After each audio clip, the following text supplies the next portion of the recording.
Hey friends, welcome to the Our Kids, Our Schools podcast. I am so happy to be here today. This is actually like a fangirl moment for me. I am so excited to welcome Tami Pyfer from the Dignity Index. Welcome, Tami. Thank you. And thank you for having me. And I am sorry if this is the highlight of your day. You need to get out more. No.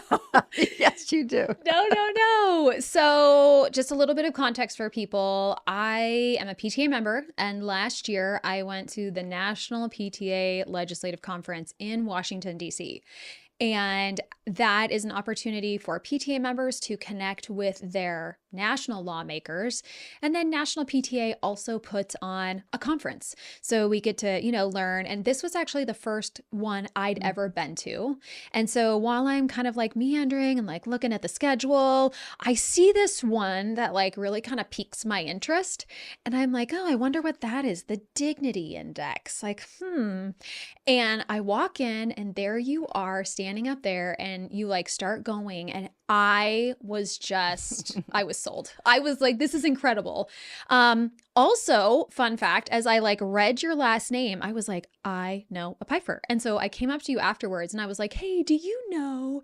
And you were like, yeah, that's my nephew. And I was like, oh my gosh, we were in New Hampshire right. together. Yeah, I forgot about that. That's right. It's a very small world. Yeah. So that was like my way of like connecting with you so you could remember me that way when I emailed you later and was like, hey, remember me? I'm that lady that you were like, oh yeah. That was like intentional. I wanted you to remember me. Well, it worked because here I am. Here you are in my podcast. Now, the other thing I want to say before we kind of like dive into this stuff is that I was talking to So today, by the time this episode comes out, it'll be about a month or so past. But today was the annual convention for Idaho PTA. Yeah. So you're in Idaho because the Idaho PTA invited you to come to Idaho and speak for the very first time and talk about the Dignity Index and like what it means. And I'm so excited to dive into all of those things. And I'm so excited that Idaho PTA brought that. And there were a couple of other associations that came specifically to listen to you. Nice. Because they want to bring what your nonprofit is sharing to their organizations. And I'm so excited for that. I'm so excited for Idaho. And I want to tell you that when this was all said and done, and I was sitting there at the end and talking to some of the state leaders, one of the state leaders, I won't say who she is, but she said, she's like, oh my gosh, just so you know, the Dignity Index was incredible. And just so you know, it's the only reason my mom came to volunteer today. And I was like, wait, what? And she was like, yeah, she's like, yeah, my mom's a total fangirl and just like loves the whole thing. And when she found out the Tami Pyfer and the Dignity Index was coming, she came specifically for that. And I was like, hell yeah, that's amazing. Oh, well, that's, the thing about the Dignity Index is that it just really seems to spark something in people. I think people are starving for something different. And when they hear about this little tool, this very quick, easy on one card tool, it just gets them thinking a different way, going, wait, maybe this could work. Maybe this could help get us out of where we are. And so I have to deflect any of the fangirling because what people really, I think, are doing is they're attracted to the index and the language of the index. I think it's just something that we all need and want, and are in the language of my colleague Tim Shriver always says we're starving for this. Yes. And that's what I will say is when I first saw you present, one of the things that I did my master's like several years ago, and it was on adult organizational learning and leadership. And in kind of like the culminating project for me was a kind of a look at this group in my community that was confronting incivility. And so it was super fascinating because not only did I get an opportunity to kind of observe like a master's student, but then I got to be a part of it and watch this unfold in my community. Something had happened in the newspaper, and there was some just, I think, decades of friction between the community members and also some tribal members that were kind of like on the outside, just like border the town. And so there was some stuff that happened in the newspaper, and these guys saw it and they said, you know what? we need to address this. And so I got to kind of like watch this unfold, and I used the how to have crucial conversations kind of framework as, you know, the overlay for this project. And I loved it. It like spoke my language. And so one of the things that like I have talked about with people over the last several years, probably last, gosh, when did I get that? That was so like 6 or 7 years, was that, you know, conflict is not bad. Right. And it is actually, conflict can be incredible. Conflict exists everywhere. It exists in marriage and relationships and schools and communities. And I think it's when we can work through that conflict, we can get to that beautiful thing that we've created together. So I had that already as like a frame in my mind. And then as I was watching you discuss this scale of 1 to 8 and what this meant, and like I walked away and I told a friend, I was like, oh my gosh, what I have taken away from this is that there is an incredible tool.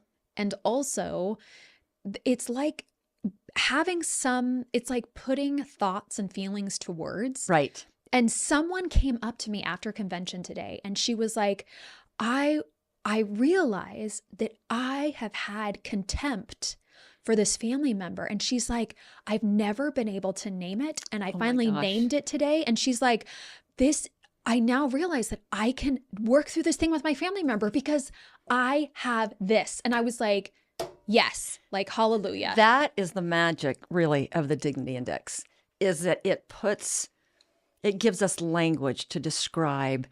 We call it mindsets. This is the mindset I have. I'm better than you are. You don't belong. Or yeah, we both share these values and let's work together. And they're really, really simple. But you know, as I talk about in my presentation, I always, you know, I'm like a nice person. I got along with a lot of people. I was an elected official for 12 years. I always responded to my constituents. I had all kinds of people who just really supported me and said what a great job I did. But when I saw the language as we created the Dignity Index, I realized that even if I didn't say some of these things out loud, that my first go-to in a lot of arguments or a lot of disagreements was on the contempt side of the scale. It was a 4 often. It's like, you know, we're better than those people. They don't get it. They don't understand. And if the conflict was pretty intense, I would often think they're ruining everything. I would never, again, necessarily say that out loud, but it doesn't matter. Because if that's my go-to mindset, and if I think you're ruining everything, the odds of me trying to have an open conversation and come up with a creative solution to a problem with someone who's ruining everything is pretty low. Yeah. If I automatically assume that you don't want what's best for, you know, the city, you don't want what's best for our school because you're ruining everything, then I shut off the opportunity to come up with creative solutions. And so that's what the index helped me see in myself. And I again, it can be kind of painful when we see ourselves there, but it's also, it's enlightening. And even in, you know, my colleagues, our work group, that we'll get talking. It happened this week. And I said something, didn't even think twice about it. And there was this long pause. And my colleague said, so like you're saying that in 4 language, right? I mean, like you're 4 right now. Do you, right? I mean, is that what you're trying to tell us? And we all laughed. And I said, actually, I didn't even think about it like that. Yeah, that is, I didn't mean that. And I say that just because we all catch each other, right? And the tool is not, the index is not meant to be used as a stick. And it's not meant for me to hold you accountable all the time. If we're working together, we're going to talk about it. We are going to hold each other accountable. But it's meant to hold ourselves accountable so that we look back, we call it the mirror effect, and we look at ourselves. Yeah. And this meeting this week, it made me laugh because I was getting super passionate about something and I didn't even think about it until there was the pause. It's like, Tami's a 4 right now. Okay, yeah. Got it. Yeah, I love that. I love that it allows I think what I have observed in this is that it gives people an opportunity, like a framework, to be able to confront what is there. Yeah. Because so often what I hear people say is that, like, I'm self-aware, I'm aware, I'm aware. But what I have learned from people is that awareness is different than confronting what is there, Mm-hmm. Yeah. right? Yeah. That awareness is, okay, I see these things, but that doesn't mean I'm going to do anything about it. Yeah. And I also don't necessarily really want to look in that mirror because I might not really enjoy what I see Right. in my reflection. Right. So that mirror effect, really, it takes a lot of courage to look in the mirror and confront what is there and then address it. One of the cool things we've found with the index related to exactly what you're saying is that when we use contempt, it's hard to see it. Well, that's not me. When we use contempt, it's hard to see it. But when you see it in yourself, it becomes hard to use it. And that's the mirror effect, because now I see it. The index helps me put words and language to it. Now that I see it, it becomes really hard to use. Yeah. Yes.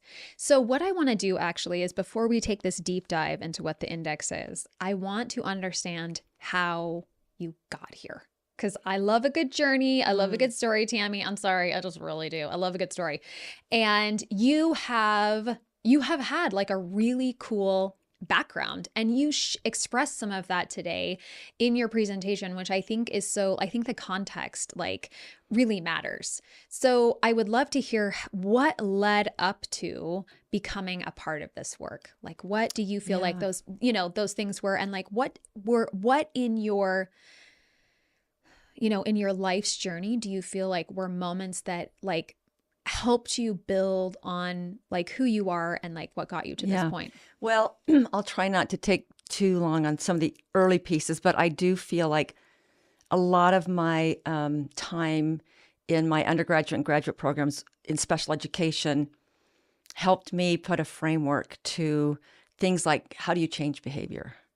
How do you get from A to B without knowing the content? If I want to change my own behavior, I'm going to have to recognize it. I'm going to have to task analyze a behavior. Then I'm going to have to do steps along the way to change that behavior. Think of young children, or especially special ed students that maybe have an IEP. It's like, how do we get them from A to B? And there's this work involved in that. I learned how to do that. I learned how to see what the outcome was that we wanted to achieve, and then how to break that down to get to that outcome. So I believe that my work in special education, then I taught at Utah State for 10 years in that field, that helped me. And then I was on the city council.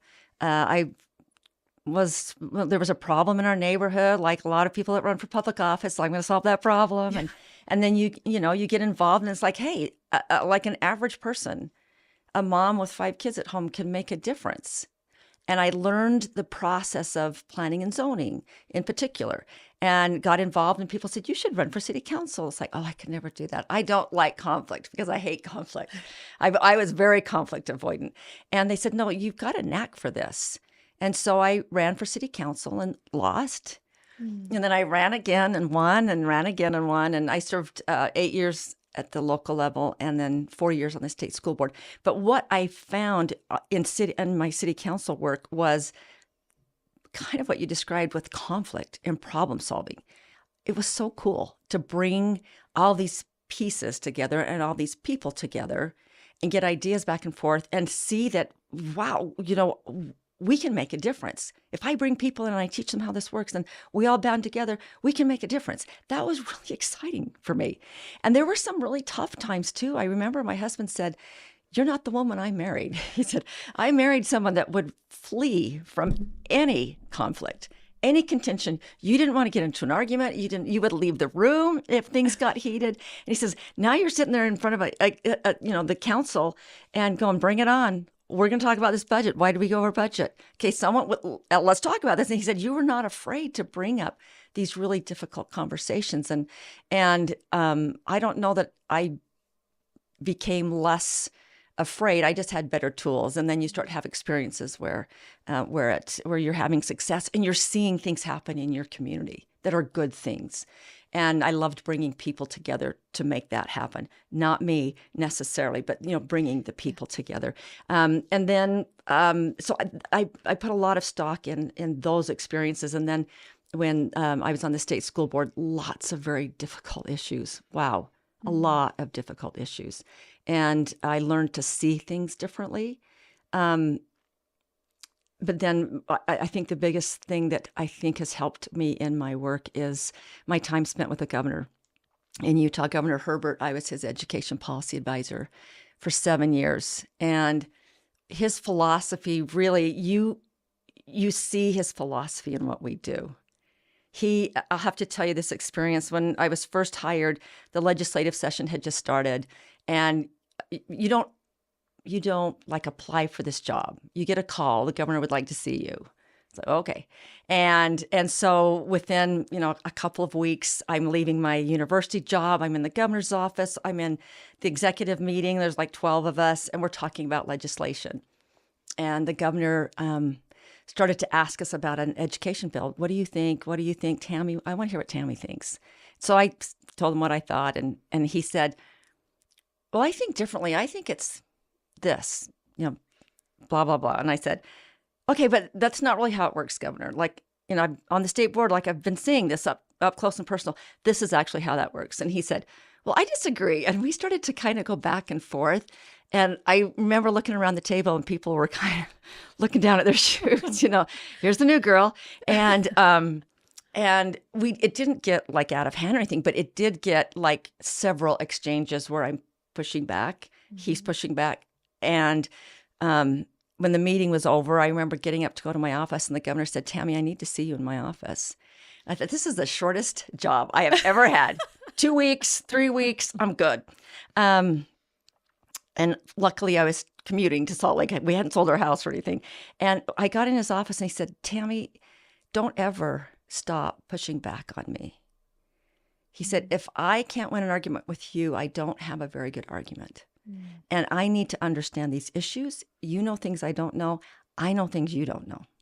So I want to have these conversations. I want you to feel like you can push back on me. And I'm like, okay, so you just gave me the green light, Governor Herbert, And he said, that's good. He said, but in the end, when I make a decision, I need to know you're with me. I said, absolutely. If we can have these conversations, and I know I've given you all of the information and we have debated and argued in a good way, and you make a decision, I will totally back you. And that became that was my reputation in the office, right? They had like a rule that I found out about a couple years later, that I was not allowed to see the governor within like an hour when he had a public appearance, because we would argue about something.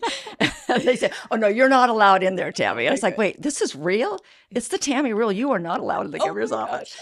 Because we would just have these really robust. But what I learned from that was that he was not afraid. In fact, he welcomed the conflict. And there would often be people that disagreed with us. And he'd say, Tami, I need you to meet with so-and-so. And I'd go, Governor, like, they don't even like you. He said, I know. I said, well, why am I meeting with them? Well, because they don't like this bill, and I know you support the bill, and I need you to find out why they don't like it. And once I said, Governor, they are talking crap about you on the radio. What are we doing? He said, even more so, the reason that I need you to go meet with them, I need you to find out, what is this disagreement about? And he had this way about, getting people together to try and find the best solution. Again, a lot of what I learned there, I brought to our work at the Dignity Index. So that's the longest part of the story. When he finished his term in 2020, and I finished working, with him those 7 years. I had met Tim Shriver. He's the chair of Special Olympics, and he had been in Salt Lake to speak the year before at a luncheon for the Corporation for Public Broadcasting, I believe. And he talked about this new kind of a movement, or this new initiative that he was trying to build. They didn't quite know what it was yet, but he says, we've got to do something different in the country.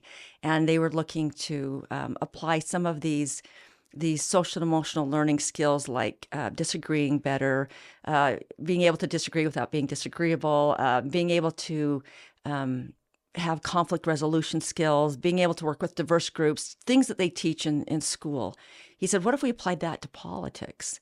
And it was just like, it was one of those moments that you never forget. I know where I was sitting. I know where I was standing. I know what the slide looked like. I took a picture of it, and I thought, this is what I want to do for the rest of my life. And so I met with Tim after that, and he came to Utah and did a conference for us. And we just kept talking about this idea that he had. And what are you doing after the governor's office? And maybe you should come, work with us. And you bring what you've learned. And so that began my experience and association with Tim and our other colleague, Tom Roschert. At our nonprofit is called Unite. But in 2021, then we started to build the Dignity Index, bringing Tim's background in Special Olympics and treating everyone with dignity because of all of his years, and seeing the lessons we can learn from people with intellectual disabilities and people who are often seen as being on the margins, and yet can be our greatest teachers. And he brought that to the table. I brought my work with the governor and Tom Roschert, a talented writer. He worked in the Clinton administration as a writer, thinker, scholar. So between the three of us from really diverse backgrounds, we started working on this Dignity Index, and here we are. I love it. That's so cool. All of those things that you talk about. I love that, like, it just sounds like everything just kind of built on the thing before it. Yeah.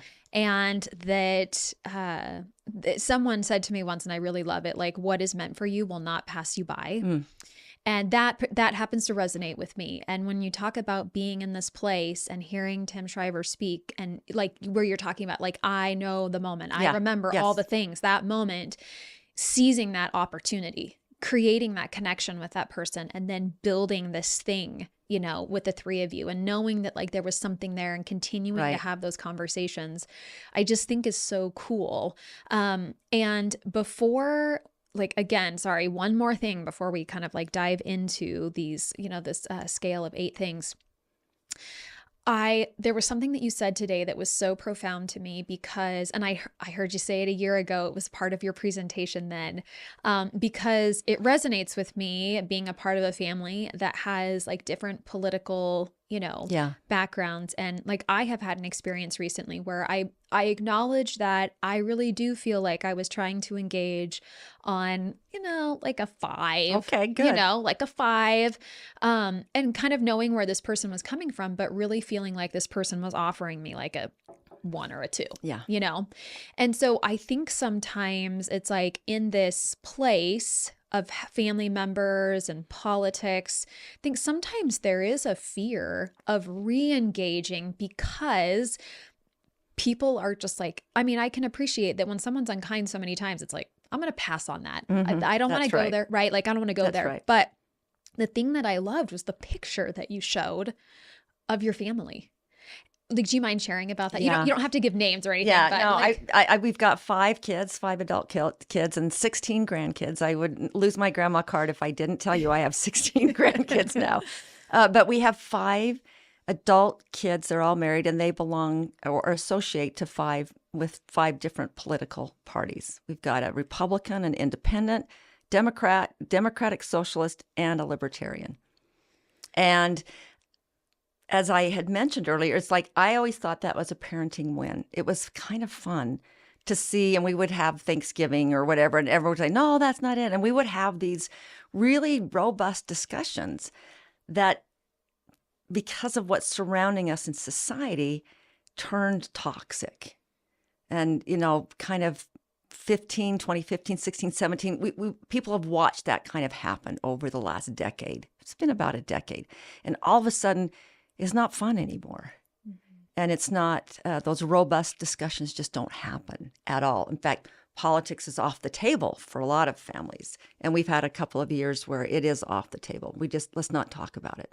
Yeah. And it's interesting because when it was robust and we were having all these discussions, I felt like it was coming from each of us individually and what we were learning about, politics and our role and our place in society. And that's what made it cool.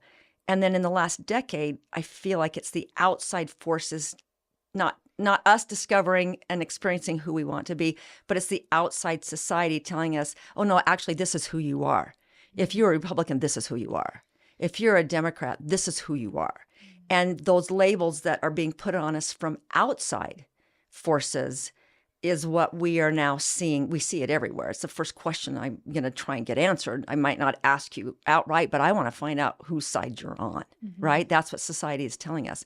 And so that's when I think we started to lose that thread and stop looking at, my kids, looking at each other, looking at my husband and I as individuals with like these political views. But it's tough. It's tough for a lot of people. In fact, I didn't realize how much my family story resonated with people until I started making these presentations. And without exception, someone will come up to me afterwards and say, that's my family. You just described exactly what we're going through. And I think it makes our work even more relevant because breaking up with a neighbor is one thing, right? Or your water cooler discussions at work go away, that's one thing. But breaking up with your family, no, it's just not right. It's not right. Yeah. One of the things that you said in terms of like your family, and I was sitting there thinking, well, and I actually don't know if like you actually said these words, but the thought that I grabbed a hold of as you were talking was this idea that like, as a mom, here you are, and you have like 5 independent thinkers. And the thing that I love about that is that what that tells me is that all 5 of those kids were allowed to develop into who they are, what's inside of them. And mom and dad weren't trying to control them into this way of thinking. Yep. And my oldest is he has different views than me. And one of the things that I learned when he was like 13 and 14 was that I was going to have to I was going to have to learn some new ways as a parent to engage with him so that we could have this relationship that I really wanted. Yeah. And so I learned pretty early on then with him what we did in the family was like focus on core values, right? Like, hey, we both agree on self-improvement and growth and developing, right? Kind of those core values are what connected us. And so now like he's off in college and when he comes home or like on the phone, we often do not agree. But we can still have these incredible conversations because we both know that we're showing up at the table in a way that says, like, I love you because you're you. And you might think differently than me. And I want to learn from you because I don't think the way that you do. That's exactly right. And so that's something that really resonated with me today as you were talking, that it's like, and even in our, like our families, our communities, we need people who think differently than us. I will tell you right now, the world would not be fantastic if everyone was like Alexis Morgan, like thinking like me. Like I need people who think differently. Yeah. And so that's something else that I like love about the Dignity Index. And as my teachers would say, okay, mom, you've like done a lot of glazing. Have you heard this term? Teenagers talk about glazing. Like, oh, you're glazing it. And it's basically just giving so many compliments, like over, like, just like a lot. Like, oh, like, so they call it glazing. I love it. My teenagers have been teaching me this. And like, okay, mom, you've given a lot of glazing. So let's dive into it. Sure. Let's dive into the Dignity Index. Share the basic premise of this. Okay, so the index is a scale. It goes from 1 to 8. And this we came to that number 1 to 8 through some trial and error. It was a 7-point scale. Then I said, well, it should be a 10-point scale. It's easier to remember. But as we actually started to do the work of validating the scale and testing the reliability of the scale, it turned out to be 8 points. And the bottom 4 levels on the scale are the contempt side of the scale.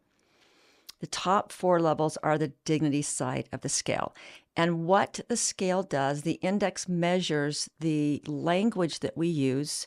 It also kind of has the mindset behind the language, but it's the language that we use in moments of disagreement, anger, when we're hurt. I have discovered this lately more than ever, is when we're hurt, I often go to the scale. It's like I often go to the contempt. It's like, you hurt me? Okay. You're dead to me, right? I mean, I'm going to the contempt side of the scale. But and so it measures that language that we use. And if you start at a 4, which is the middle of the scale, and start to work your way down, you'll see increasing levels of contempt until you get to the bottom of the scale. If you start at a 5 and go up, you see increasing levels of dignity.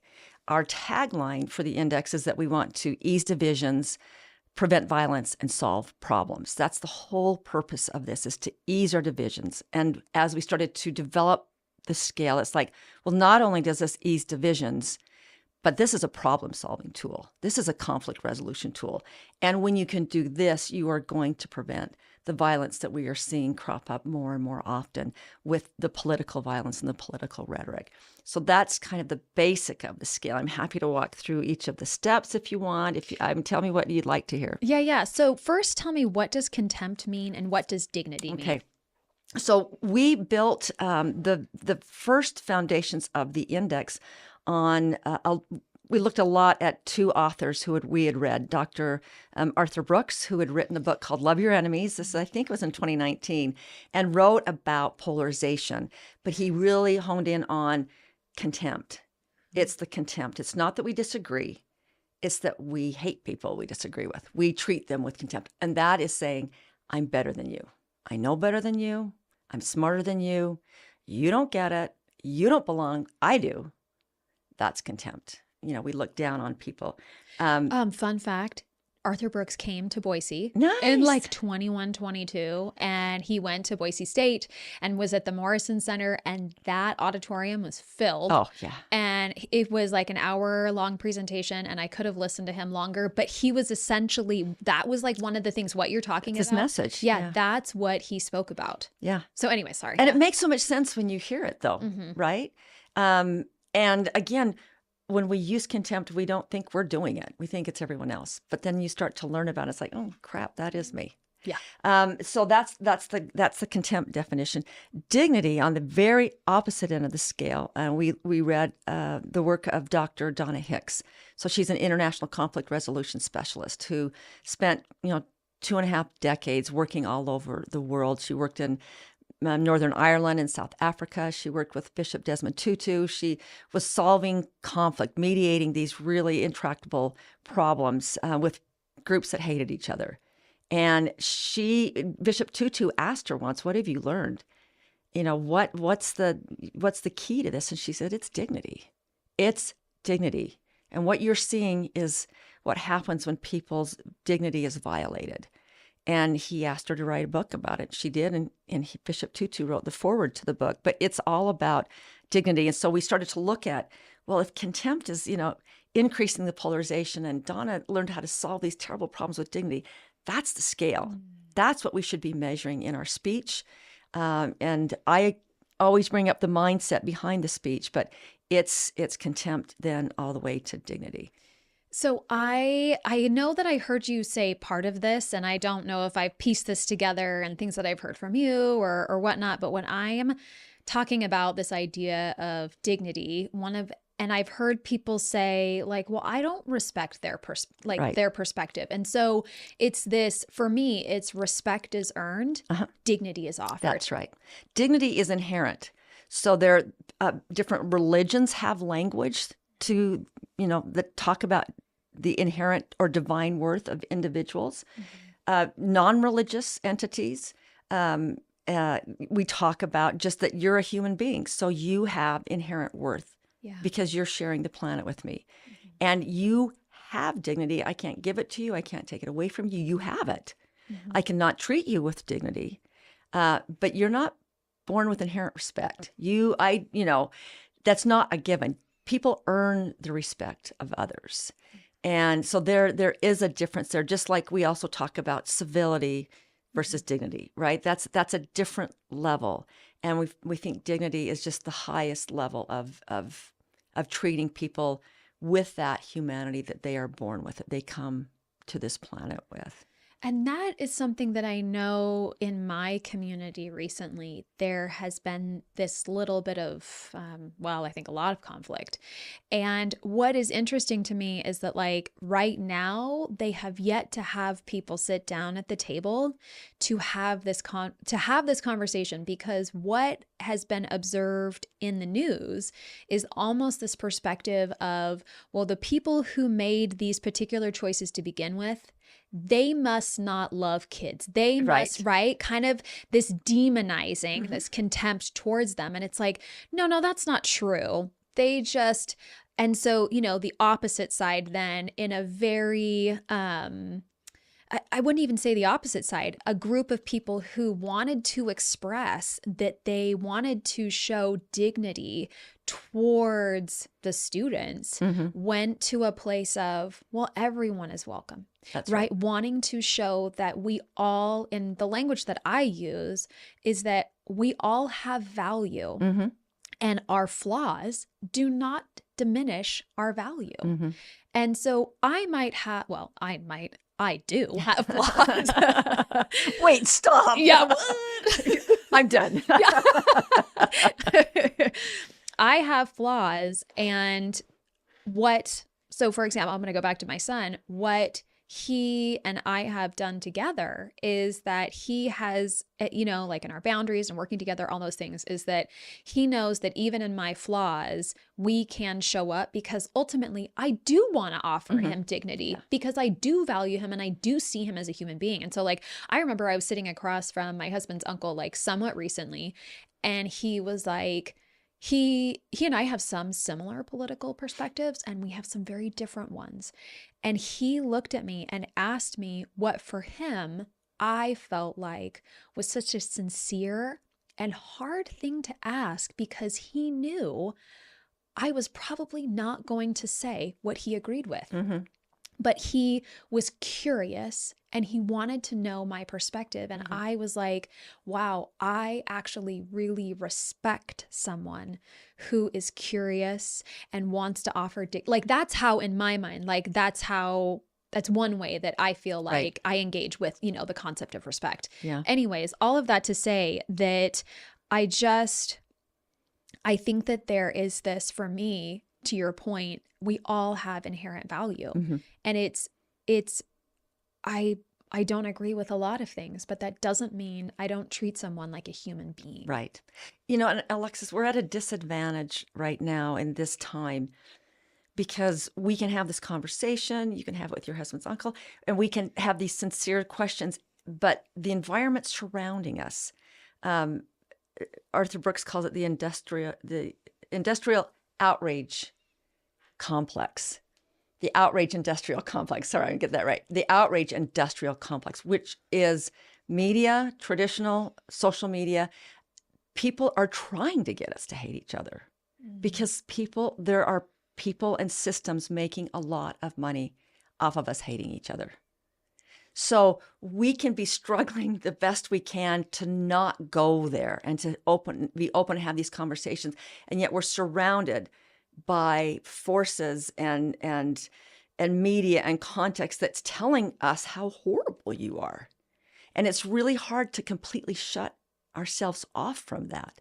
It's there. And part of our movement is to get people to see contempt, to get people to see what it does, so that they can say, oh, okay, I get it now. I am not part of that anymore. A politician's going to send me an email asking for money, and if they use contempt, sorry, I just scored your email and it's a 2. You just said that those people are ruining everything. Please send me $25. You're not getting any money from me. Send me your message worded a different way. I want to know what you're going to do. I don't want you to just call the other side evil. What if you had 1,000 people in your voting district that did that? What if you had 10,000 people in a state, in a Senate race, that said, yeah, I'm not going to buy that anymore. I will not participate in contempt anymore.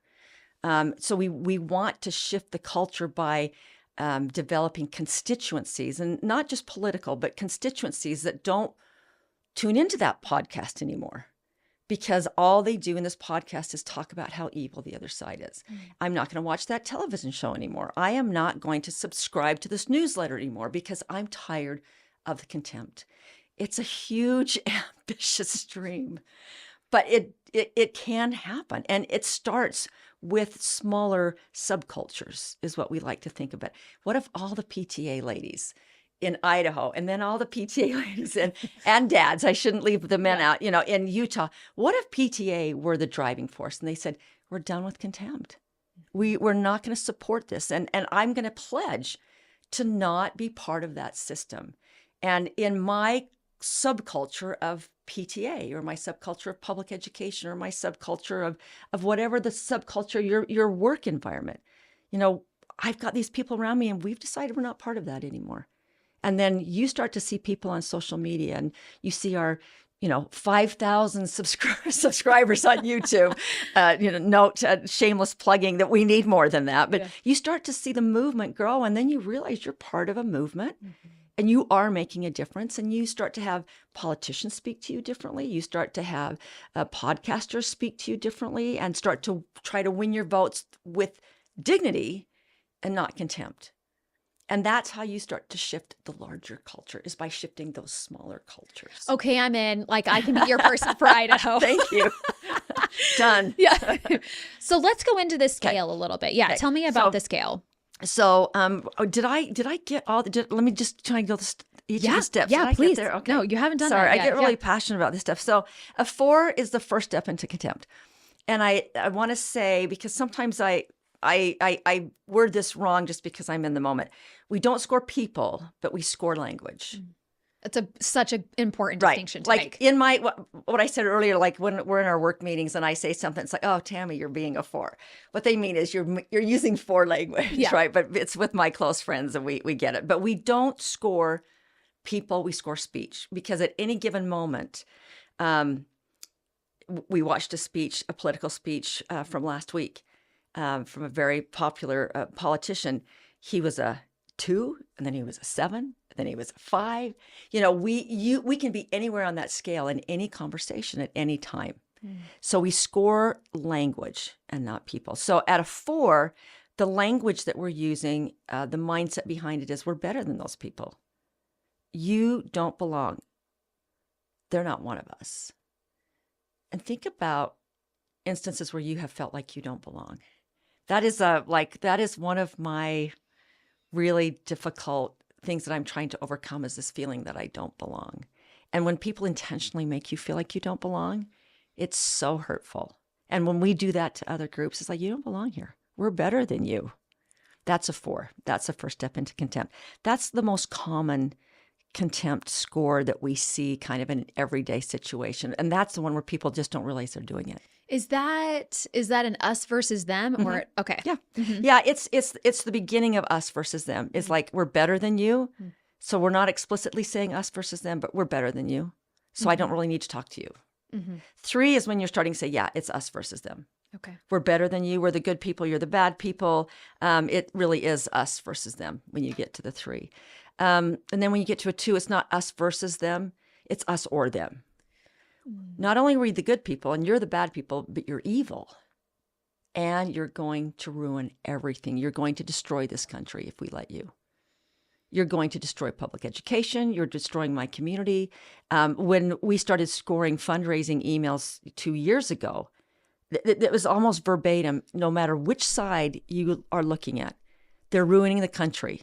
Like, that phrase was in so many fundraising emails. And it was so funny because it's like, they're ruining the country. Send me $25. It's like, how many years do I have to send you $25? You have not saved the country yet. Yeah. But that's when you're starting to kind of stir up this idea of violence, because if they're destroying the country, then we better do something. And that's when you drop to the bottom of the scale, which is, they're not even human. It's our moral duty to destroy them before they destroy us. Yikes.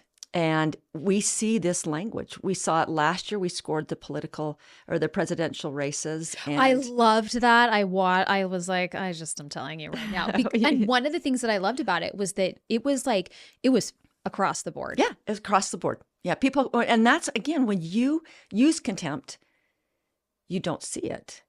It's like, well, my side doesn't use it, but boy, I'm watching those other people. Man, they're horrible. And then when you start to see what that language looks like, and then you go, oh, Actually, my side uses it too. And that's when we feel like there's almost this instant reaction, like, I don't want to be that because I just told you how much I hate the other side. I don't want to be that. So that's the bottom of the scale. The 5 is the first step into dignity. And that's when you can say, look, the other side has a right to be here and a right to be heard. It's their country too. Sometimes I think of it as, you do you, live and let live. It's all good. You belong here too. 6 is when you're trying to find that common ground. We always talk to the other side. We want to look for those values and interests that we share so that we can build on them. And when I was first on the city council, this was my strategy, right? It's like, who wants to build a new dog park? Yeah. Like, I want to help you. I want to help you. Oh yeah, we all want to do that. Let's do that together. Which is fantastic. If you can get, political leaders and other leaders that do that and find those things you have in common, that's fantastic. You acknowledge the other side. You enjoy working with people that are different, that have different views than you do.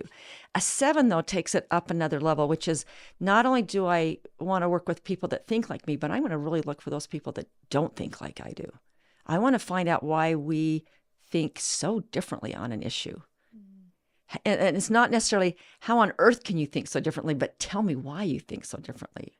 What stories do you have that brought you to this place? And when you start to hear the stories of individuals, I would hear this a lot on the city council and on the school board when people would get to come and do our public comment. It's like they had really great reasons and great ideas. And so if you get to a 7 and you're listening, you realize that it may be not about finding common ground, but finding higher ground. I've heard that said before. I didn't originate that phrase, but I love it so much because when you're trying to find common ground and you don't find it, then it's kind of like, okay, we're done here. But when you know that you don't have common ground, and so you're going to look for those things you disagree on, then that opens up your mind to start looking for higher ground. And you might say, you know what, I could have been wrong there. Or I see what you're saying now. Oh, now I know why you're so adamant. And you might change your mind. A lot of people tell me that they shy away from a 7 because they don't want to give up their principle. Oh, I don't want to have to say I was wrong. Right? Yeah. Yes. Well, it's like Dr. Adam Grant says in his book, Think Again. Have you read that one? Okay. I love that one. He says, we change fashion all the time. Like just, every year, fads come and go. Yep. And we change our fashion, but people want to hold on to those political beliefs from 1995. They don't want to rethink. They don't. And so 7, I mean, to me, it's that willingness to rethink about something. Right. And he even said I think he was being interviewed by Brene Brown at one point, and they were talking about one of his first books, which is called The Original. That's when I was first introduced to him. I really, really like that book. He said, I've gone back and looked at that and I have changed my mind on one of the chapters. I think beautiful. And I was like, that is amazing. Yeah. Well, and when you get to the 7, again, people say, I can't give that up. This is what I believe in. It's like, don't give up what you believe in. You hang on to your principle. We want you to hold on to your principles, your values, your passion. If you really want to put forward your ideas, we're going to show you a different way to do that. And calling people stupid and idiots and evil is not going to help you. This is what's going to help you. There's a great quote that we've scored that I use in some of my presentations by Benjamin Franklin, and it's the night of the Constitutional Convention when they were getting ready to pass it and sign it. And he has he had this whole speech that he was too sick eventually to give, and someone read it for him. But he said, I used to think I knew that. I'm going to paraphrase badly. It was like, I used to think I knew what was right here. And I thought I was really sure of this until I started to listen to other people. And now the older I get, the more I realize that I'm not so sure anymore. I think I might be wrong. And at the end of his speech, he's basically just asking people to get together, take a chance. We might change it, but I used to be sure, and now I'm not anymore. So let's all work together on this. And it's like a beautiful 7, an absolute beautiful 7. And a point that I've made before is that we as a people don't let political leaders change their minds. We don't often let them admit they were wrong, because then it's like, oh, those guys are wishy-washy. You are such a flip-flopper, and you're out of office. I can't believe you left us. It's like, well, I got in and I learned more and I saw a different point of view. And I mean, we hope that they will get all of that background information, right? But it's hard to do in these times. And then an 8 is when you can say, look, every one of us is born with inherent worth.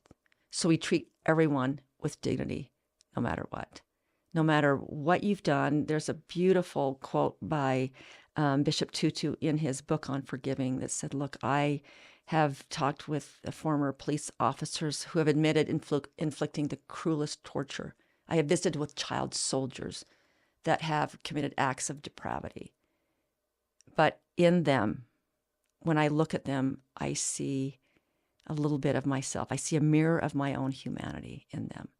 So he's not saying, that's okay, you had a rough childhood. We're just going to let you go. It's not saying don't hold people accountable. It's saying we'll hold you accountable, but we will do it with dignity. Mm-hmm. You may be in prison for the rest of your life, but you will be treated like a human being with every accommodation that we can offer to you in that setting. And so that's what the top of the scale is. And so an 8 is aspirational. We all can do it, and we all probably do it more often than we think. The dignity index, again, is to help us see that language, see what it looks like, and so that when we start to slip into contempt, we can remember that that's not really, it's not going to help me solve this problem. And that's actually not who I want to be. Right.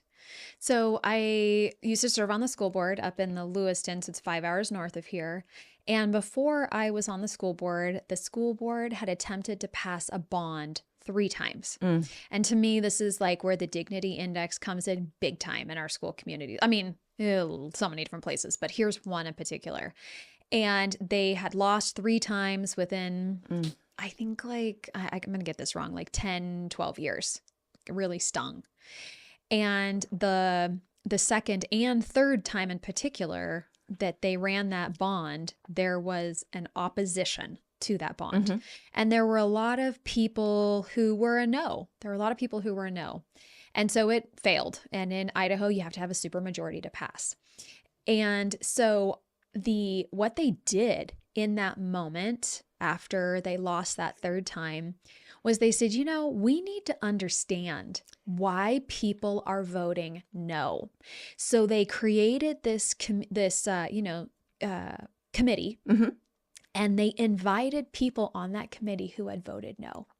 And so this committee got together and they, worked through different things and talked about different stuff and asked the school board to, look at what it would cost to renovate the current building and what it would cost to build new. That's what they needed. The community needed the comparison. And there was someone on the school board who had gotten on the board who was a hard no. He was with the opposition. And what that school board did along with that committee was by, I think it was May, because I happened to be at this meeting. I was a community member, May or June of 2026. Excuse me, we're not there yet. 2016. 2016, this trustee who had been a hard no, was the one who made the motion to put forth a brand new bond. And as I kind of heard different stories after that, because shortly thereafter that that trustee resigned because he was sick, and then a couple people applied for the position. I was one of them, so I got to be on the board. And what I learned from the board, and as I watched these meetings unfold when this committee would come, there was one gentleman in particular, and a board member asked him a question. And basically it was like, what is it about this new building that makes you support it this time, that you haven't supported it? And this was a gentleman who was a craftsman, and he was at the board, in his overalls, like kind of Carhartt overalls. And just to me, he presented as a very humble individual. And he was like, I support public education. My grandkids are in this school district, right? So he's giving kind of the background, this foundation of these are my values.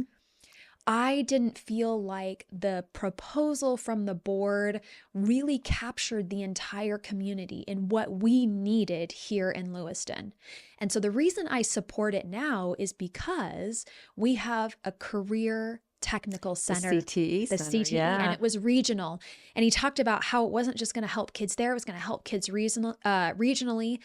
And that career tech center, that regional career tech center, as a board member, I believe that was the thing that got us over the finish line. That's the thing that 75% of our community Yeah. members said yes. And by the way, that's like unheard of in Idaho to have 75% of the community say yes. Anywhere. That's Yes. really great. And I truly believe that one of those reasons was because the school district brought in people who thought differently. They wanted to learn, they Yeah. wanted to engage, and they wanted to create that higher ground that you That's talk right. about. That's exactly right. Yeah. I Yeah. had some of those experiences when I was on the city council too, where when I was first elected, we have the city, Logan City, and then Cache County. And Logan City had an ambulance system. Cache County had their own, and Cache County surrounds Logan. And for 20 years, I would read in the paper for 20 years, every 3 or 4 years, they'd say, why do we have two systems? We should get together. And it would just fail. The discussions would, completely fall apart within a few weeks, sometimes a few months. And that went on for 20 years. And when I was elected, I remember right before I took office, it was like in November, December, I ran into one of my counterparts on the county council. And he said, Tammy, I don't know if you know. He said, of course I know who you are. You've been, an official for a long time. He said, you and I are going to solve the ambulance problem. Mm. And I said, I'm in. He said, we're going to do it different, but we have got to solve this problem. So it didn't happen the next year, but my second year, maybe my third year in office, he said, we're going to solve this problem now. And we took a very different approach. And we pulled in, first of all, we pulled in the decision makers because it was territorial. Logan's paying for all these services. Why should we pay him for the county? And the county's going, it takes ambulances 30 minutes to get here and it's too late. And anyway, we had a small group that worked on it behind closed doors at first, which is not, we had some criticism on transparency, but to be able to get the right feelings out and on the table and talk about things frankly, that's where we had to start. Within, I think it took us maybe 6 or 7 months, pretty soon, we had people seeing things differently.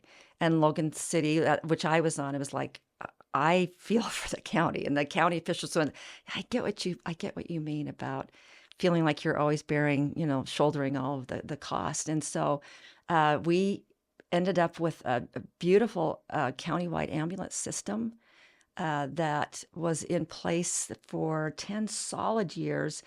I think just in the last 2 years, it had grown so much. It had grown so big that they realized that they didn't need that interlocal agreement anymore. And it was this friendly, it's like, thank you. This is what we needed to get to where we are. But I'll never forget one night when I was on the school board. So I had left the city council and I was on the state school board, and I got a call. I was in Salt Lake City getting ready to go to a meeting, and I got a call from that same gentleman who was on the county council. And he said, Tammy, how are you? I said, I haven't talked to you for so long. He said, I just wanted you to know he saved my granddaughter's life. And I said, what are you talking about, Daryl? What are you talking about? He said, we saved my granddaughter's life. I said, okay, tell me what's happening. He said, newborn granddaughter, she had a medical issue. They lived out probably 25 minutes from town, maybe 30 minutes. He said, because we had that station in Smithfield, they were there in 5 minutes. They saved her life. This makes a difference. And I thought, okay, this is why we do this type of work, where we work through difficult situations, because it means something. And sometimes it means literally saving people's lives, because you've taken your biases off the table. You're not going to blame those people. You're not going to do a 4 and a 3. It's not us versus them anymore. It's us together. How can we solve this problem? And that's what I love about the Dignity Index. So I love that story. Thank you for sharing that. I got just goosebumps when you shared that, because it's like, yeah, that is a true example of working through the conflict and creating something beautiful that then like deeply impacted saved the life of a little girl. And And more, from that point on, we heard from numerous people that said, "Oh, yeah, my dad had a heart attack. He's the countywide ambulance is the reason he's alive today." And it was just like these stories would pour in, and we're going, "Oh my gosh, yeah, the impact of working through yeah, that conflict. I yeah." mean, that's just really incredible. So tell me what the Dignity Index is doing nationwide, Okay, because you are working to create a movement, and I want to hear about what you're we doing. are. So we're like on the verge. I feel like we're on the verge of just sort of flooding. The flooding social media, flooding different systems. We've got public ed that's interested in this. We've been speaking, I think we're in about 10 states, possibly 12, where the State School Boards Association is picking up on this. And they're adopting the Dignity Index. Some of them are taking the pledge as a group. We're working with municipal governments. There's a group of female elected officials in Utah, mayors and city council members who have adopted the Dignity Index. They say we keep this card on our desk, and we use it when we are in conflict, both internally and with patrons. So we have municipal organizations. We've spoken to the Pennsylvania Municipal Organization. We're going to be in Arizona speaking to their state association. And Maryland, I'm going to be speaking to the Women's Caucus of the Maryland Municipal Association, and my colleague Tim will be keynoting there. We're on higher ed campuses. So last year we piloted this in Colorado Mesa University, and University of Wisconsin, Stevens Point, where the Dignity Index is part of the freshman orientation. So every incoming freshman now, I think it was 1,601 and 700 students in the other, they all know this language. It takes about 40 minutes to teach this language, right? Or the scale, 40 minutes to teach the scale. And when you're in a group of 1,600 of your peers and you're all hearing the same thing at the same time, and then when you go out and now all of a sudden, your group's going to start, calling so-and-so names or those people over there, it's kind of like there's this group accountability. It's like, oh, we all know that that's a 4. Yeah. Do we really want to go there? So we're doing freshman orientation. We're working in corporate America.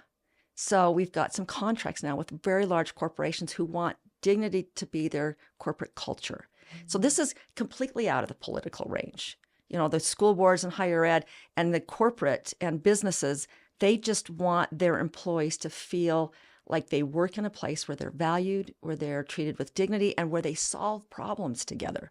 I mean, that's what business is about, is solving problems.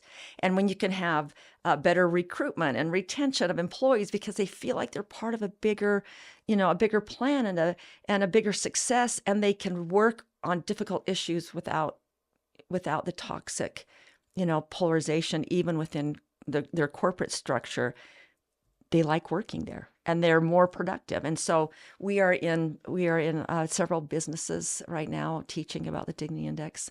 I'm traveling to India next month to work with a corporation that wants to use the Dignity Index, and then I'll be in Israel with a group that wants to hear about the Dignity Index. I do have to say, I follow you on social media. I see everywhere. Like you pop up on my feed and it's like, well, she's over here while the Dignity Index is over there. Yeah. I mean, I do see that it's spreading. We want it to be a movement. I think that's part of this movement, is that you need to feel like you're not alone. Mm-hmm. You need to see other places who are getting excited about this, other organizations and other PTAs who've adopted this, because it's like, I'm part of this movement. And we call it a movement. We want people to be engaged in the movement. You'll see soon more intentional work on our social media channels where we want to hear your stories. Mm-hmm. We want to develop some groups of dignity ambassadors. Hi, I'm over here. I'm My going to name's say Alexis. So that you can come.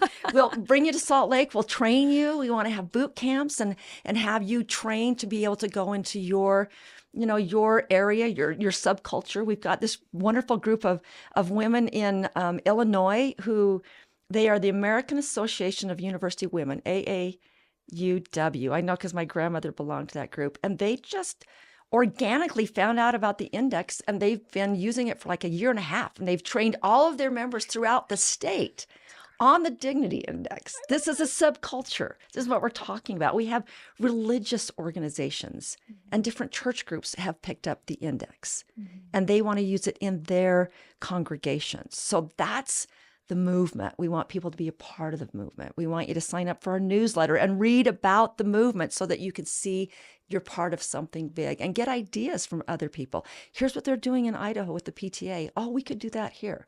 Here's what they're doing in, I was in South Carolina. Oh, here's what they're doing with their, who was it I talked to the other day? It was someone in their legislature on their education committee. Oh, this is what they want to do. You start to have all those ideas buzzing around, and then you can't help but feel like you're part of a network, and then we start to shift the culture. So I know that you might have heard me say this today, but so last fall, the superintendent of public instruction in Idaho put they're updating the graduation requirements. And one of the things that they're updating is adding a digital literacy course. And so last fall, as they had, worked through like in the summertime, like what that was going to look like, a few members of the Department of Ed then did this, travel thing around the state to kind of share with, people, community members about this. Not that many people show up for that, which is unfortunate. I wish more people would show up and give their, input. I really do. We need it. But so anyways, I decided to go because I was like, hey, I'm state PTA president. I've got this podcast. I do want to know what's going on. So I go and I'm listening to the thing, and they get to the point where they want to add digital literacy and they want to create good digital citizens. And I'm listening to the chief of staff for the superintendent talk about, they hadn't come up with content standards yet, but what this was probably, hopefully they were going to look like. And I raised my hand, and he knows me, and he was like, yes, Alexis. Of course he does. And I was like, are you taking suggestions? Because I have a couple. And he was like, yeah, let's hear them. And so I went through and I was like, I think you should add the anxious generation to this, or at least read it. Like that's going to be, that's going to help inform you. I think, this thing right here. And then I was like, have you heard of the Dignity Index? And he was like, no. And I was like, please write this down. I think that we need the Dignity Index in a lot of places, but I would love it if you would include it in the content standards specifically for digital literacy, because this is going to help kids understand how to score their literal speech online. That's right. And so he was like, yeah.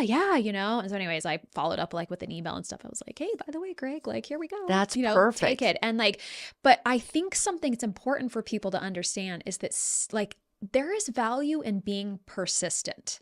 Yeah. Hallelujah. Yes. Yes. That's right.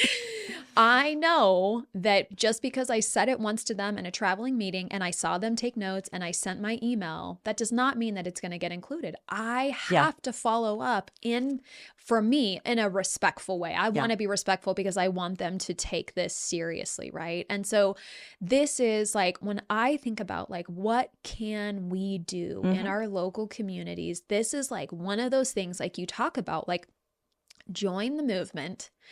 And then you're going to start to recognize. You see it. You see it. Not only do you see the speech, but then I truly believe that people start to recognize where they can share it, where it can then be shared with other people, because it's kind of like one of these things for me that I think this is one of the things, like when I, saw you a year ago, is like, it resonated with me. I loved it. And when we love something, at least for me, I guess I can only speak for myself. When I love something, I want to share it with other people. Yeah. And that's what, to me, this movement means. Well, on the digital literacy piece, let me just say that when we did the pilot project, so we tested this, we worked with the University of Utah researchers to do a reliability and validity study on it. And so we had young people, undergraduate and graduate students, we trained them to score speech, political speech at first.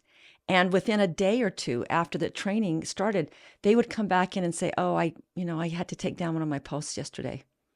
Another young woman say, I had to stop listening to a podcast, and it's my favorite podcast. And she said, I couldn't wait. I was excited to do this project because I couldn't wait to stick it to those, Republicans or those Democrats, the other side. And she said, I was listening to my podcast and I heard the language, and they were saying, those senators are, bad or whatever. She said, oh, that made me uncomfortable. Then they said, those guys are evil. And she said, I started to squirm. And then she said, they are pigs. And she said, I just had learned about a one. When you start to call human beings something that is not human, they're pigs. She said, that's a one. And I could not believe I was supporting that podcast. She said, I had to unsubscribe. And so think about when people hear this language, you teach students what that language looks like and have them score their own social media, not just what they post. I mean, what are you listening to? What are you supporting? And then it's like, oh, I get that. Okay, now what are you posting? We have this little idea that we're going to be playing with on social media where we want you to check yourself. So I could call you up, Alexa, and say, Alexa, get out your phone right now. What are the last 3 things you posted? I want you to score them for me right now in real time. And then you'd look at your card and you'd go, okay, that was a 5. That was a 6. Oh, I think that one could have been a 4. I'm not sure. We want people to check themselves. But when you learn that language, it's really easy to do. And again, when you use contempt, it's hard to see it. When you see it, it becomes hard to use. Like I've been sitting here and I have a friend who has a podcast. It's called The Ranch, and he, it's like focuses on all topics in Idaho. And you actually just met him. It's Matt, and he, nice. he's the host of that. It's awesome. And then, he's the producer of my podcast. So he and I have a lot of conversations, and the premise of the Ranch podcast is that it's an opportunity to be as unbiased as possible for him as the host. He tries to be as unbiased as possible. And he brings in people from the entire spectrum, far right, far left, and everyone in between. And so the Idaho PTA actually sponsored our location. We used our location in Boise to say, we want you to be close to the Capitol, Matt, and we want our lawmakers to be able to come in and talk about their bills that they're talking about. Get that information to our local community members in a way that they've never had it before, a way that they can actually hear it directly from the people, and not just in a newspaper, the interpretation or anything like that. And this was something that I heard just even about civility many years ago, was that when we start getting to know the person, then we start just even details about their lives. That's right. Right? Like it's harder to treat them with contempt when we see them as a human being. Yeah.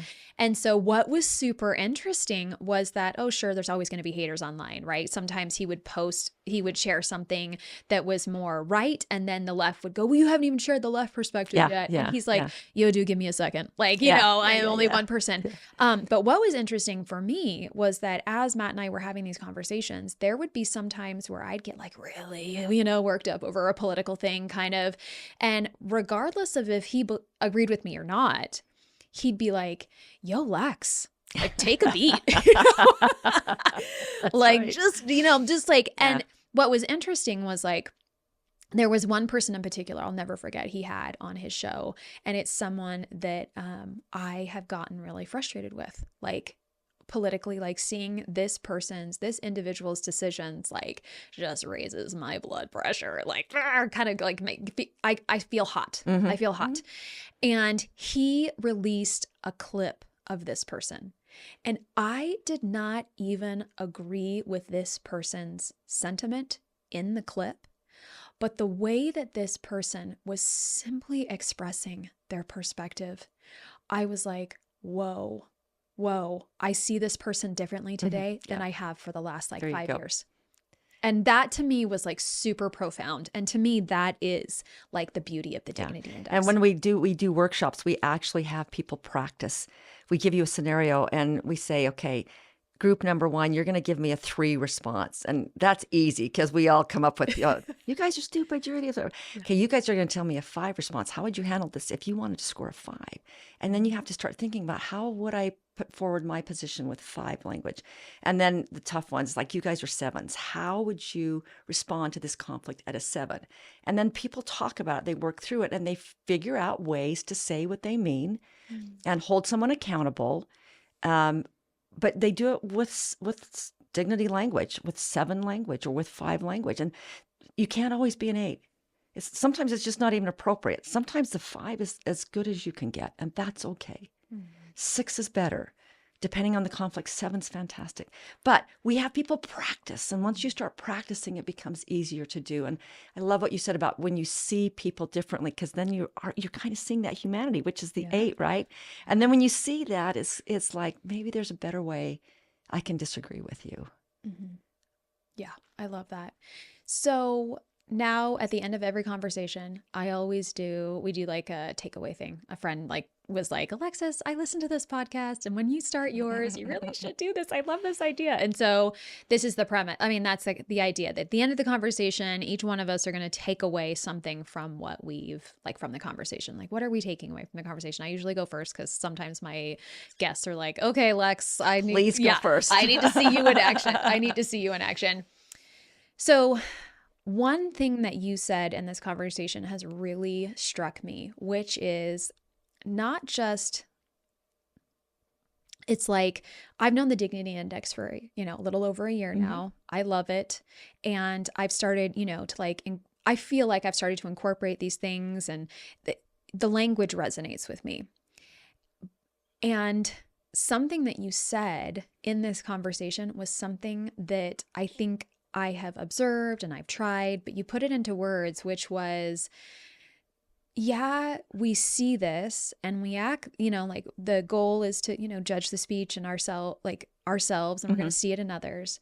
But what if we stop participating in the things that we're expressing those 4, 3, 2, and 1s? And what if we started interacting with the 5, 6, 7s, and 8s? And the thing that like really struck me was recently we just had this More Social, Less Media event a week ago. And one of the speakers said, I can't remember what the statistic was, but it's like off the charts, like 75% of the salacious titles and the clickbait thing, those and the negative posts, those get shared. Maybe it was like 75% more of the time than the ones that are just like putting out quality information or like sharing the thing, or, like maybe some of those things that are more like a 5 and a 6, definitely, 7 and 8. And when I heard that, I was like, you know what? It's so important to be intentional. This is like one of the things, like this is one of the purposes of the Our Kids, Our Schools podcast, is to be intentional about trying to share. It's not just like sharing the good news. It's like sharing the realities of life, right? It's like not just about being happy. It's sharing the realities of life.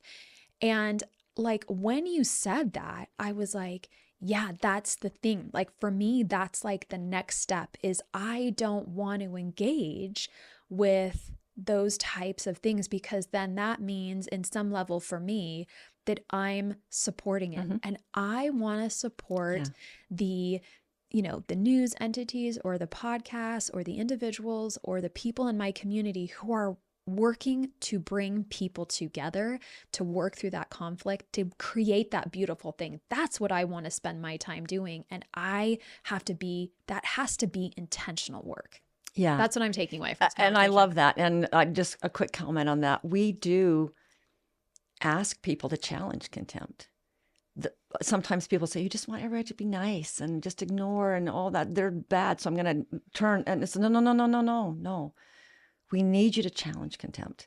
Sometimes you can do it outright, but you can do it in a way that is not returning contempt for contempt. But what you just described is another way to challenge contempt, is to just not participate in it, not click on that story, right? Not join that group, not follow that podcast. That's another way to challenge contempt. I think what I'm taking away from this conversation is just a reaffirmation of, again, I think the hunger for a new way of managing conflict. And the fact that people want to not just be a part of it, but it's like, what's next? And people ask us this all the time, and we've really been struggling. Part of it's a capacity issue. We're a nonprofit, so I spend a lot of time fundraising and speaking, and so part of it's capacity, but part of it is like, what's that thing that you can do? What's that thing when I leave the PTA meeting or when I leave a city council meeting and they say, what can I do? I've been struggling with, what is that thing I can give you to do? And so what I'm taking away from this conversation are some more ideas. You've given me some ideas on some pretty concrete takeaways of things that you can do. We've already talked about boot camp. I call it a boot camp because I don't know what else to call it. Bringing people say, I'll come to Salt Lake, please train me. And so that's one of our ideas. But you've made me think of a couple of other things that will help us shape something that's a more active way for people to engage in the movement. instead of, we have a pledge, and that's fine. You know, people take a pledge that says, as an American, I love my country, and I know that, you know, that there's no democracy without healthy debate, and there's no healthy debate without dignity. That's fine, but it needs to be more than that. And seeing your enthusiasm and talking to some of the people today, and the one woman that you mentioned, she pulled me aside at the beginning and told me about her, we call them dignity moments, you know, where she said, I decided to try it. And she told me the most beautiful story. I'd love to share those stories. I'd love people to have a way to share those stories. So maybe your listeners can chime in with some ideas too, but you've got me really thinking about the next steps for the movement. This really is a movement. Amazing. I am so looking forward to watching this unfold and being a part of it. And I am like, I just like want to share like right now that for people, one, the Idaho School Boards Association, I told them, I was like, hey, they're coming. Yeah, And yeah. I think it would be so cool if you came to this thing because I think it would really benefit you. And they were like, oh yeah. So they came today, and after you left, they were brainstorming about how to incorporate you and the Dignity Index into their annual convention, which is in the Nice. fall. And I was like, this is what you do. This is how you get on her schedule. Like, get on early. Like, You better call me soon. yeah. And then there was another nonprofit that I had just kind of, you know, it's like these connections that we have with people. Yeah. We're all connected. We're all connected in different ways. And so I was like, hey, they're coming. And she was like, we don't have the budget to send. We promise we won't eat the food. Like, can we come? And I was like, you can eat the food. It's PTA. Yeah. we welcome everyone. Yeah. We like everyone belongs. Yes, exactly. Please come. We want you. You can eat our food. And they were like, the email I got back was like, thank you so much. I'm sending these people. And I was like, yes, this is like so awesome. And so like, I know for me as like the host of the Our Kids, Our Schools podcast, I want people to reach out to me and to reach out to you, please. and find you on Instagram and social, you know, like I think you said you're on Facebook, the Dignity Index, and I'll definitely share all those links, and, you know, clips will come out. If you see the clips and it resonates with you, share it on your stories. Please. Like, text it to somebody, right? Like, do these like very simple intentional things make such a big difference when we add them all together. It's like when you're in like a beehive and all the bees are contributing their little teeny tiny little bit, but when we all are together, it makes a huge difference. Yeah, go to our website. It's dignity.us, dignity.us. And you can click just to sign up for the newsletter. And last week's was so inspiring. I'm going to send you the link because I would love to have the people that were in the room today, I would love to have them read that newsletter. And we talk about the movement in the newsletter so you can see what's happening all over the country. That's one thing that is a very concrete thing people can do. But we also have a YouTube channel that's called The Dignity Movement. I was very audacious. I'm calling it a movement. I love it. 4 years ago, and we've got more and more clips of things that are happening and speeches. And Tim Shriver was at Harvard and gave a beautiful speech at Harvard. And we've got just different clips of some of the young people that get engaged, and it's fun to see, and it's easy to share. It's really easy to share those on social media too. So. Thank you. 14 months after I saw you for the first time, we got you up here in Idaho, and just a deep, heartfelt gratitude, Of course, for coming up here and sharing this message. I know that it wasn't because of me that like you came up here. It's pretty much because of you. But I mean, but it's just, it's kind of like, you know, when you want something so much, you want something so much. Yeah. And today when I saw the room was filled, and Idaho PTA hasn't had a room filled for a long time. And when I saw the room filled, and then when I watched people watch the first workshop and the second workshop, and then everyone got their lunch and they sat and they listened to you, like that was a moment for me. Like, just as Alexis Morgan, that was a moment for me. And so I'm just so grateful. I'm so grateful that you came. Beautiful. Thank you for coming and sharing this message. And I am like very happy and excited to be a part of this movement going forward. We welcome you and need you in the movement. So thank you. And thank you for having me. It's a fantastic day.